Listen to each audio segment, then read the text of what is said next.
에베소서 1장 3절 찬송하리로다. 하나님 곧 우리 주 예수 그리스도의 아버지께서 그리스도 안에서 하늘에 속한 모든 신령한 복을 우리에게 주시되 곧 창세전에 그리스도 안에서 우리를 택하사 우리로 사랑 안에서 그 안에 거룩하고 흠이 없게 하시려고 그 기쁘신 뜻대로 우리를 예정하사 예수 그리스도로 말미암아 자기의 아들들이 되게 하셨으니 이는 그가 사랑하시는 자 안에서 우리에게 거저 주시는 바 그의 은혜의 영광을 찬송하게 하려는 것이라.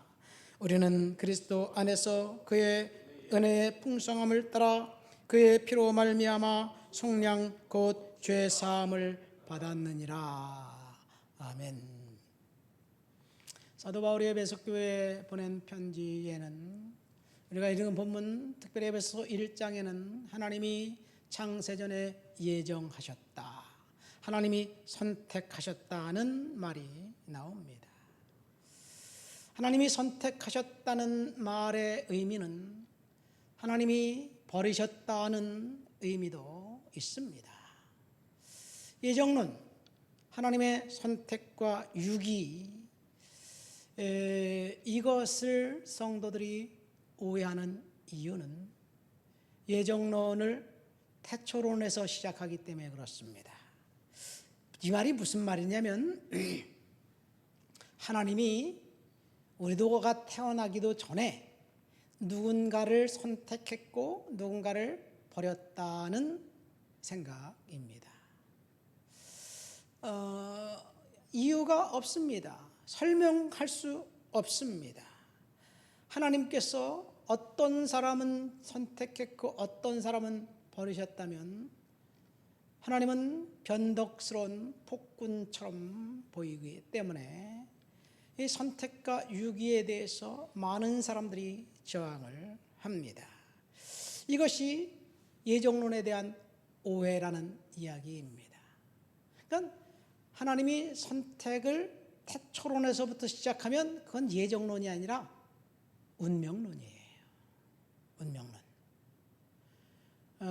사주팔자가 그렇기 때문에 운명의 장난이기 때문에 인생이 그렇게 꼬인 거지. 사주팔자가 그렇기 때문에 어떤 나쁜 짓을 해도 잘 돼. 승승장구해. 그러니까 다 팔자소관이야. 이게 운명론입니다. 여러분, 이게 어떻게 예정론과 동일하다고 생각합니까? 예정론을 오해하면 운명론입니다. 그러니까 예정론을 어떻게 이해해야 되냐면요, 과거에서부터 시작하는 것이 아니라 태초에서부터 시작하는 것이 아니라 지금 내가 갖고 있는 현재 나의 믿음에서 출발해야 합니다.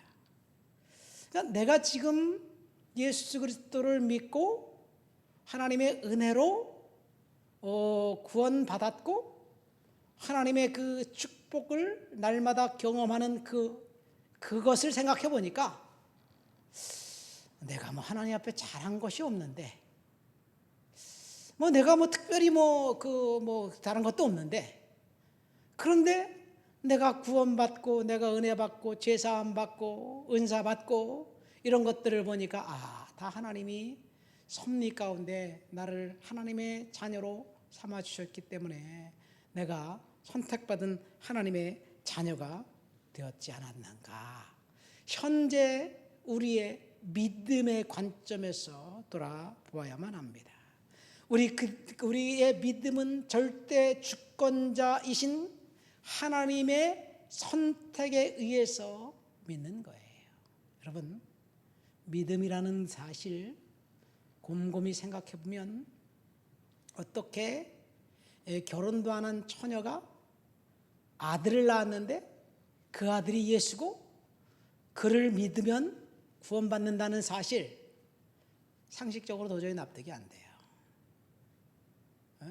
그 남자는 어디 갔어? 뭐 이렇게 생각하는 게 세상 사람들의 이야기죠. 그러니까 어떤 불가사의한 어떤 그런 상식적이지 않는데 우리가 믿음을 가진 것은 내가 이해해서 믿음을 가진 것이 아니라 그 믿음은 하나님이 주신 것이기 때문입니다. 그러니까 믿음은 사실은 외적인 거예요. 아무리 믿는다고 믿습니다, 믿습니다, 믿자에 악센트를 넣고 그렇게 소리치고 외쳐도 내 마음속에서 불신이 올라오고 그 다음 믿어지지 않으면 도저히 믿을 수가 없어요. 이 믿음은 하나님이 주신 거예요. 그러니까 절대 주권자이신 하나님이 나에게 믿음을 주셨고 그 믿음 때문에 내가 예수 그리스도의 보혈의 은혜로 말미암아 구원받았고 속죄받았다는 사실을 고백하는 것이 믿음입니다. 반대로 생각해 볼까요? 어떤 사람은 자기의 의지적인 결단으로 하나님이 어딨어? 보여줘봐. 하나님이 있다고 정말? 나는 눈에 보이지 않는 하나님 안 믿어. 눈에 보이는 돈 믿지. 돈이 최고야, 돈. 그래서 돈을 신처럼 떠받들면서 돈에 올인합니다. 어떤 사람은 권력을 믿고 어떤 사람은 심지어 자기의 주먹을 믿는다고 그렇게 오만방자한 이야기를 하는 사람들도 있어요. 여러분, 예수 그리스도께서 십자가에 달려 피 흘려 돌아가신 그 사건을 의도적으로 자신의 의지적으로 거부하면서 하나님을 멸시하고 그리고 조롱하면서 돈을 믿겠다, 권력을 믿겠다, 주먹을 믿겠다 그런 사람, 그 사람의 행동이 어떻게 하나님 책임입니까? 하나님이 그 사람을 믿자마자 그 의지적인 행동까지 하나님이 책임져 줘야 된다고요? 그러니까 그런 사람의 현재의 그 행동과 말과 모든 것들을 볼 때 그 사람은 아무리 옆에서 설명해주고 가슴이 뜨겁게 예수에 대해서 복음을 전해도 귀가 도대체 막혀갖고 도대체 들을 생각을 안 해. 계속해서 거부해. 그러고 보니까 그 사람은 하나님이 유기했기 때문에 그런 것이 아닐까. 그렇게 결론을 낼 수밖에 없습니다. 그러니까 예정론을 태초론에서 시작하면 수없이 많은 질문들이 쏟아져 나오고 대답할 수 없는 질문들이 쏟아져 나옵니다. 그러니까 예정론을 우리는 현재 우리의 믿음에서 이해해야 되는 거예요. 그런데 왜 그럼 하나님이 우리를 선택해서 예정해서 구원받은 하나님의 자녀가 되게 하셨을까? 6절 말씀 보니까 그의 은혜의 영광을 찬송하게 하려는 것이다. 여러분, 하나님께서 저와 여러분을 선택해서 예정해서 하나님의 자녀로 삼으신 이유는 우리가 이 땅에서 잘 먹고 잘 살고 복받고 축복받고 번성하고 거기에 이유가 있는 게 아니에요. 14절 말씀도 똑같습니다. 그의 영광을 찬송하게 하려 하심이라. 하나님께서 저와 여러분들을 예정해서 구원시켜 주신 이유는, 하나님의 자녀 삼으신 이유는 하나님의 은혜의 영광을 찬송하게 하려 함에 있습니다. 그러니까 우리는 예정으로 구원받은 하나님의 자녀가 되었으면 우리의 할 사명과 의무와 소명은 하나님을 예배하는 예배자로 살아가는 거예요. 우상 숭배를 거부하고 하나님을 진정으로 믿고 따르고 의지하기로 결단한 그 사람들, 그 하나님을 예배하는 사람들, 하나님을 높여드리는 사람들, 그 사람들이 보니까 하나님이 보니까 너무너무 예뻐. 그래서 하나님 복 주시는 거예요. 축복은 우리가 구원받았기 때문에 그 구원은 이 땅에서 잘 되고 잘 먹고 축복을 위한 것이 아니라 우리가 구원받아서 하나님을 예배하는 예배자의 삶을 살아가는 그 모습이 너무 예쁘니까 하나님이 복 주시는 거예요. 이것이 예정론의 진짜 의미입니다. 말씀을 맺습니다. 하나님께서 저와 여러분들을 예정해서 구원해 주신 이유는 저와 여러분들을 통해서 하나님이 예배를 받기 원하시는 곳에 있습니다. 예배를 열심히 드리고 하나님을 높여 드릴 때 하나님께서 우리에게 복 주시는 거예요. 은혜 주시는 거예요. 치유해 주시는 거예요.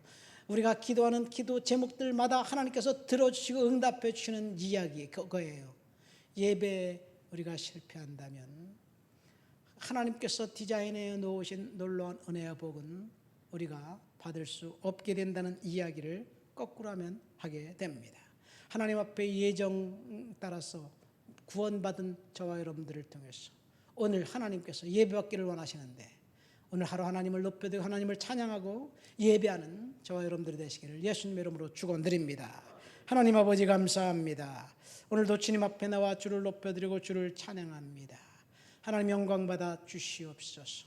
하나님께서 나를 구원해서 이제 믿음의 사람이 되게 하신 이유는 나를 통해 하나님이 예배받기를 원하시는데 하나님 오늘도 주님을 높여드리고 하나님을 영화롭게 하는 예배자로 살겠습니다. 도와주시옵소서. 예수님의 이름으로 기도합니다. 아멘.